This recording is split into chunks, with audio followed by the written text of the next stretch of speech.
Hello everyone, আসসালামু আলাইকুম। সবাই কেমন আছেন? অক্টোবর মাসের ঝকঝকে চকচকে আকাশে দেখতে দেখতে আপনাদের সাথে আমার কিচেন ডায়েরির আজকে রান্না শেয়ার করব। এই যে সকাল সকাল নাস্তার পর আমি বিটরুটের একটা জুস বানিয়ে নিলাম। এই জুসটা খাবো এখন না, ঠিক দুপুরবেলা খাবো। আর সকালের নাস্তা, তারপর বাসা পরিষ্কার করা, বাসা ক্লিন করা, এরপর নওমিকে নাস্তা করানো, সব কিছু শেষ করে চলে এসেছি রান্নার কাজে। আজকে কিন্তু একদম খেতে টাটকা পুঁই শাক রান্না করব।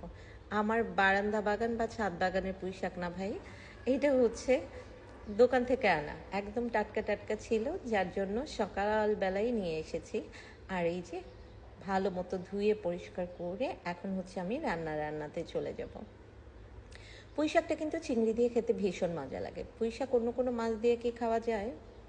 হ্যাঁ, মাছের মাথা টাথা দিয়েও খেতে পারেন, তবে আমার কাছে চিংড়ি দিয়েই হচ্ছে পুঁই শাকটা সব থেকে বেস্ট মনে হয়। এই যে দেখেন, ছোট চিংড়ি কিন্তু ছিল না বাসায়, বড় চিংড়ি ছিল, সেটাকে আমি কেটে কুটি কুটি করে ছোট করে তারপর পুঁই শাকের সাথে রান্না করছি। পুঁই শাকটাকে আমি বেশি ঝোল রাখবো না, একদম মাখা মাখা একটা ঝোলে মশলা দিয়ে ভালো মতো কষিয়ে তারপর হচ্ছে এই যে দিয়ে দিলাম। এখন এটা ভাপে যতটুকু পানি ছাড়বে সেই পানিতেই কিন্তু রান্না করব। আপনাদের কার কার পুঁই শাক পছন্দ, কি কি মাছ দিয়ে পুঁই শাক খেতে ভালো লাগে, সেটা কিন্তু কমেন্ট করে জানাতে পারেন। আপনাদের কমেন্ট পড়তে আমার ভীষণ ভালো লাগবে।